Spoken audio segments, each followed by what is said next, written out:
Good morning, good afternoon, good evening, whatever time you find yourself watching this video. I pray that you've had a blessed day. Welcome back to Jesus in the Center. My name is Ebony, and we are going to dive in to day 39 of our Bible in a Year reading plan. In today's video, we will be reading Numbers chapter 24 through 28. So let's dive into the Word of God. By now, Balaam realized that the Lord was determined to bless Israel. So he did not resort to divination as before. Instead, he turned and looked out toward the wilderness, where he saw the people of Israel camped tribe by tribe. Then the Spirit of God came upon him, and this is the message he delivered. This is the message of Balaam, son of Beor, the message of the man whose eyes see clearly, the message of the one who hears the words of God, who sees a vision from the Almighty, who bows down with eyes wide open. How beautiful are your tents, O Jacob! How lovely are your homes, O Israel! They spread before me like palm groves, like gardens by the riverside. They are like trees planted by the Lord, like cedars beside the waters. Water will flow from their buckets. Their offspring will have all they need. Their king will be greater than Agag. Their kingdom will be exalted. God brought them out of Egypt. For them he is as strong as a wild ox. He devours all the nations that oppose him, breaking their bones in pieces, shooting them with arrows. Like a lion, Israel crouches and lies down, like a lioness who dares to arouse her. Blessed is everyone who blesses you, O Israel, and cursed is everyone who curses you. King Balak flew into a rage against Balaam. He angrily clapped his hands and shouted, I called you to curse my enemies. Instead, you have blessed them 3 times. Now get out of here. Go back home. I promised to reward you richly, but the Lord has kept you from your reward. Balaam told Balak, Don't you remember what I told your messengers? I said, even if Balak were to give me his palace filled with silver and gold, I would be powerless to do anything against the will of the Lord. I told you that I could say only what the Lord says. Now I am returning to my own people. But first, let me tell you what the Israelites will do to your people in the future. This is the message Balaam delivered. This is the message of Balaam, son of Beor, the message of the man whose eyes see clearly, the message of the one who hears the words of God, who has knowledge from the Most High, who sees a vision from the Almighty, who bows down with eyes wide open. I see him, but not here and now. I perceive him, but far in the distant future. A star will rise from Jacob. A scepter will emerge from Israel. It will crush the heads of Moab's people, cracking the skulls of the people of Shetheth. Edom will be taken over, and Seir, its enemy, will be conquered. While Israel marches on in triumph, a ruler will rise in Jacob, who will destroy the survivors of it. Then Balaam looked over toward the people of Amalek and delivered this message. Amalek was the greatest of nations, but its destiny is destruction. Then he looked over toward the Canaanites and delivered this message. Your home is secure, your nest is set in the rocks, but the Canaanites will be destroyed when Assyria takes you captive. Balaam concluded his message by saying, Alas, who can survive unless God has willed it? Ships will come from the coast of Cyprus. They will oppress Assyria and afflict Eber, but they too will be utterly destroyed. Then Balaam left and returned home, and Balak also went on his way. So that is the end of Numbers chapter 24. Despite Balak wanting him to do so and being willing to pay him to curse him, Balaam continues to honor the Lord, and he does not curse the people of Israel, but only speaks what God tells him to speak. So let's go to Numbers 25. While the Israelites were camped at Acacia Grove, some of the men defiled themselves by having sexual relations with local Moabite women.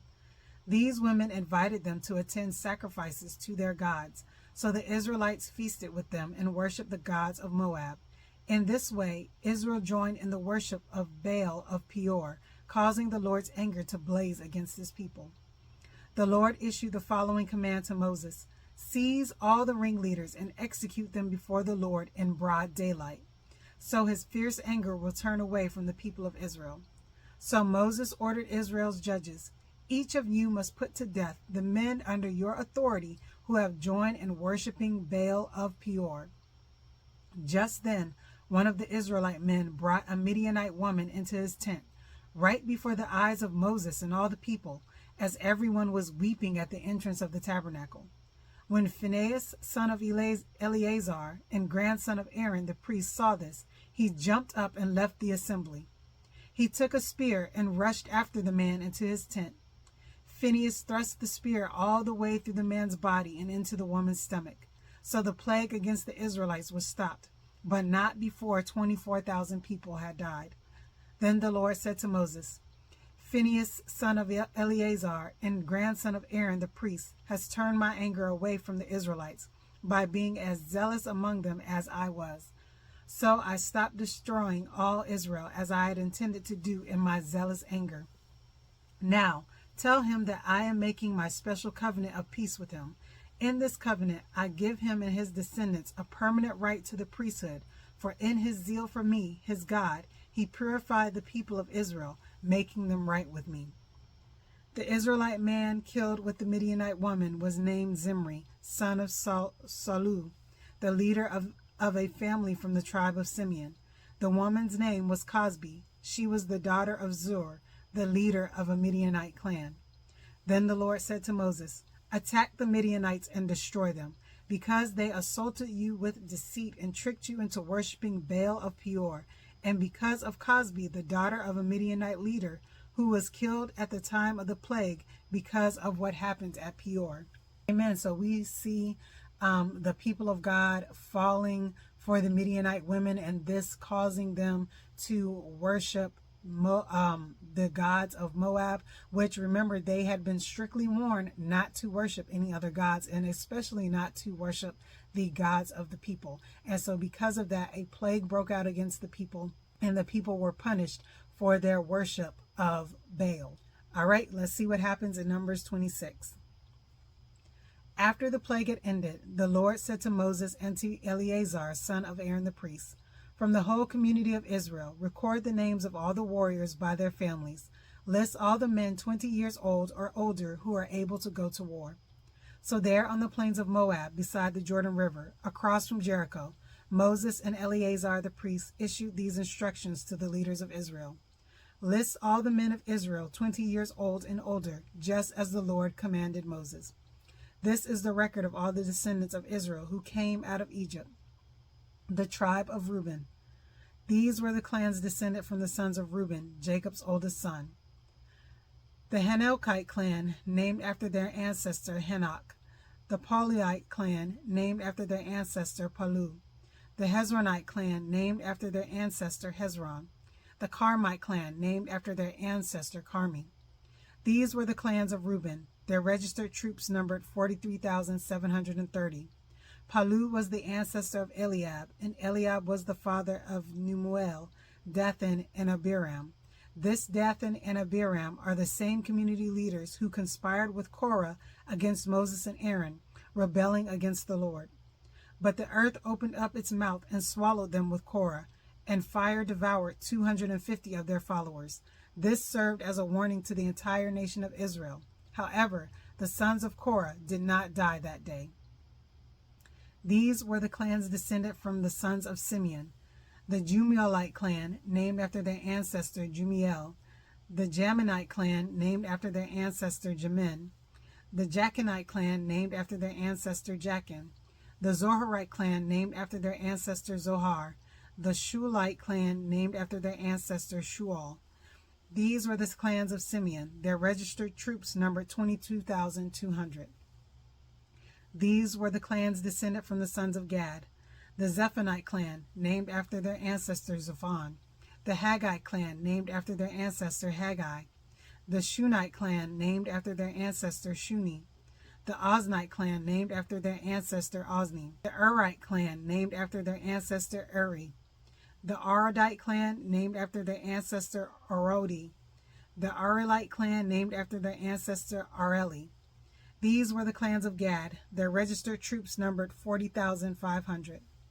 Judah had two sons, and Onan, who had died in the land of Canaan. These were the clans descended from Judah's surviving sons. The Shelonite clan, named after their ancestor Shelah. the Perezite clan named after their ancestor Perez, the Zerahite clan named after their ancestor Zerah. These were the subclans descended from the Perizzites, the Hezronites named after their ancestor Hezron, the Hamulites named after their ancestor Hamul. These were the clans of Judah. Their registered troops numbered 76,500. The tribe of Issachar. These were the clans descended from the sons of Issachar. The Tolite clan, named after their ancestor Tola. The Puite clan, named after their ancestor Pua. The Jashubite clan, named after their ancestor Jashub. The Shimronite clan, named after their ancestor Shimron. These were the clans of Issachar. Their registered troops numbered 64,300. These were the clans descended from the sons of Zebulun. The Saradite clan, named after their ancestor Sered. The Elonite clan, named after their ancestor Elon. The Jahilite clan, named after their ancestor Jalil. These were the clans of Zebulun. Their registered troops numbered 60,500. Two clans were descended from Joseph through Manasseh and Ephraim. These were the clans descended from Manasseh. The Machirite clan, named after their ancestor Machir. The Gileadite clan, named after their ancestor Gilead, Machir's son. These were the subclans descended from the Gileadites. The Lezerites, named after their ancestor Lezer. The Helekites, named after their ancestor Helek.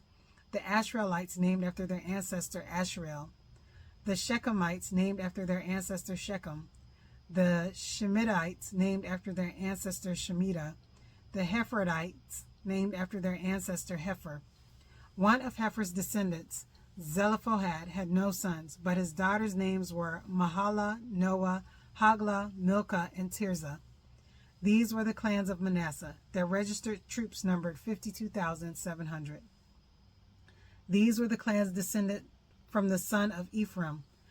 The Shuthelite clan, named after their ancestor Shutheliah. The Becherite clan, named after their ancestor Becher. The Tananite clan, named after their ancestor Tahan. This was the subclan descended from the Shuthelites. The Aaronites, named after their ancestor Aaron. These were the clans of Ephraim. Their registered troops numbered 32,500. These clans from Manasseh and Ephraim were all descendants of Joseph. These were the clans descended from the sons of Benjamin. The Belite clan, named after their ancestor Bela. The Ashbelite clan, named after their ancestor Ashbel. The Aharamite clan, named after their ancestor Aharam. The Shuphamite clan, named after their ancestor Shupham. The Huphamite clan, named after their ancestor Hupham. These were the subclans descended from the Belalites. The Ardites, named after their ancestor Ard. The Namites, named after their ancestor Naaman. These were the clans of Benjamin. Their registered troops numbered 45,600. These were the clans descended from the sons of Dan. The Shuhamite clan, named after their ancestor Shuham. These were the Shuhamite clans of Dan. Their registered troops numbered 64,400. These were the clans descended from the sons of Asher. The Imnite clan, named after their ancestor Imnah. The Ishavite clan, named after their ancestor Ishvi. The Berite clan, named after their ancestor Beriah. These were the subclans descended from the Berites. The Heberites, named after their ancestor Heber. The Malachelites, named after their ancestor Malachel. Asher also had a daughter named Serah. These were the clans of Asher. Their registered troops numbered 53,400. These were the clans descended from the sons of Naphtali.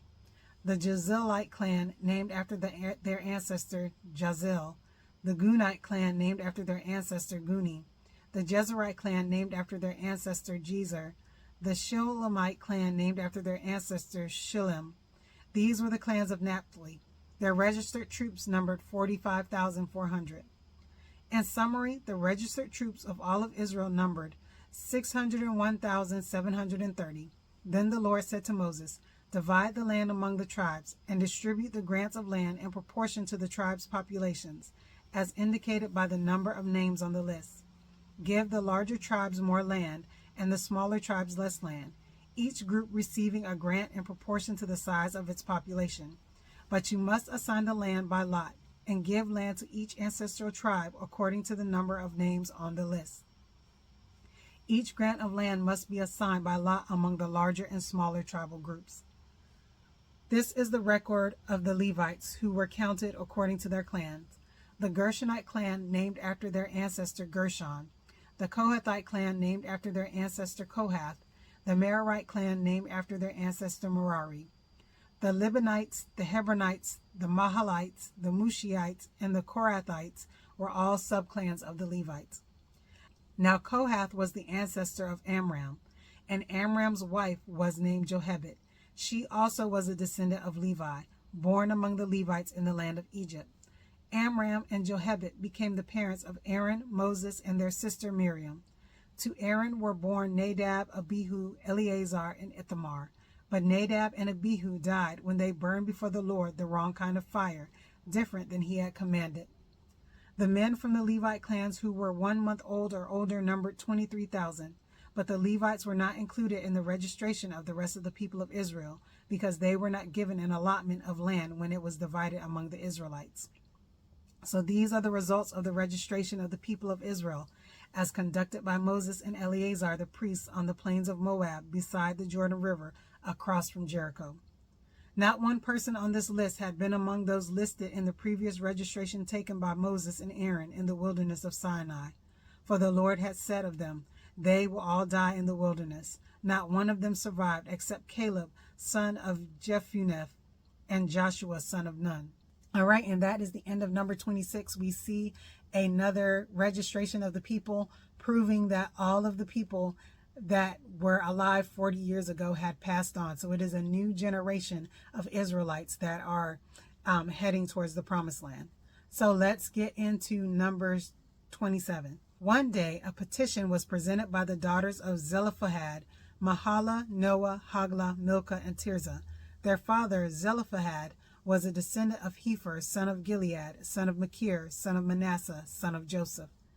These women stood before Moses, Eleazar the priest, the tribal leaders, and the entire community at the entrance of the tabernacle. "Our father died in the wilderness," they said. "He was not among Korah's followers who rebelled against the Lord. He died because of his own sin, but he had no sons. Why should the name of our father disappear from his clan just because he had no sons? Give us property along with the rest of our relatives." So Moses brought their case before the Lord, and the Lord replied to Moses, "The claim of the daughters of Zelophehad is legitimate. You must give them a grant of land along with their father's relatives. Assign them the property that would have been given to their father. And give the following instructions to the people of Israel. If a man dies and has no son, then give his inheritance to his daughters. And if he has no daughter either, transfer his inheritance to his brothers. If he has no brothers, give his inheritance to his father's brothers. But if his father has no brothers, give his inheritance to the nearest relative in his clan. This is a legal requirement for the people of Israel, just as the Lord commanded Moses." One day the Lord said to Moses, "Climb one of the mountains east of the river, and look out over the land I have given the people of Israel. After you have seen it, you will die like your brother Aaron, for you both rebelled against my instructions in the wilderness of Zin. When the people of Israel rebelled, you failed to demonstrate my holiness to them at the waters. These are the waters of Meribah at Kadesh in the wilderness of Zin." Then Moses said to the Lord, "O Lord, you are the God who gives breath to all creatures. Please appoint a new man as leader for the community. Give them someone who will guide them wherever they go and will lead them into battle, so the community of the Lord will not be like sheep without a shepherd." The Lord replied, "Take Joshua, son of Nun, who has the Spirit in him, and lay your hands on him. Present him to Eleazar the priest before the whole community, and publicly commission him to lead the people. Transfer some of your authority to him so the whole community of Israel will obey him. When direction from the Lord is needed, Joshua will stand before Eleazar the priest, who will use the Urim, one of the sacred lots cast before the Lord, to determine his will. This is how Joshua and the rest of the community of Israel will determine everything they should do." So Moses did as the Lord commanded. He presented Joshua to Eleazar the priest and the whole community. Moses laid his hands on him and commissioned him to lead the people, just as the Lord had commanded through Moses. All right, so that is the end of Numbers 27. We see God selecting a new leader at Moses' request. So Joshua is now going to be the leader of the new generation of Israelites as they get ready to go into the promised land. But all right, let's see what happens in chapter 28. The Lord said to Moses, "Give these instructions to the people of Israel. The offerings you present as special gifts are a pleasing aroma to me. They are my food. See to it that they are brought at the appointed times and offered according to my instructions. Say to the people, this is the special gift you must present to the Lord as your daily burnt offering. You must offer 2 one-year-old male lambs with no defects. Sacrifice 1 lamb in the morning and the other in the evening. With each lamb you must offer a grain offering of 2 quarts of choice flour mixed with 1 quart of pure oil of pressed olives. This is the regular burnt offering instituted at Mount Sinai as a special gift, a pleasing aroma to the Lord. Along with it, you must present the proper liquid offering of 1 quart of alcoholic drink with each lamb, poured out in the holy place as an offering to the Lord. Offer the 2nd lamb in the evening with the same grain offering and liquid offering. It, too, is a special gift, a pleasing aroma to the Lord. On the Sabbath day, sacrifice 2 one-year-old male lambs with no defects. They must be accompanied by a grain offering of 4 quarts of choice flour moistened with olive oil, and a liquid offering.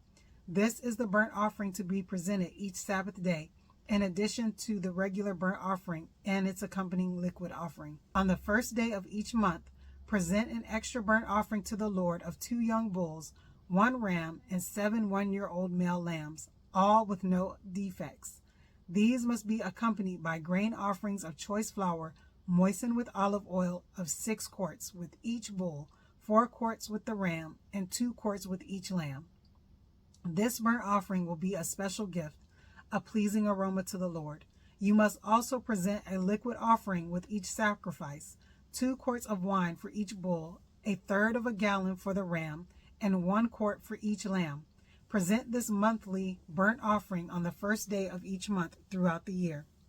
On the first day of each month, you must offer 1 male goat for a sin offering to the Lord. This is in addition to the regular burnt offering and its accompanying liquid offering. On the 14th day of the first month, you must celebrate the Lord's Passover.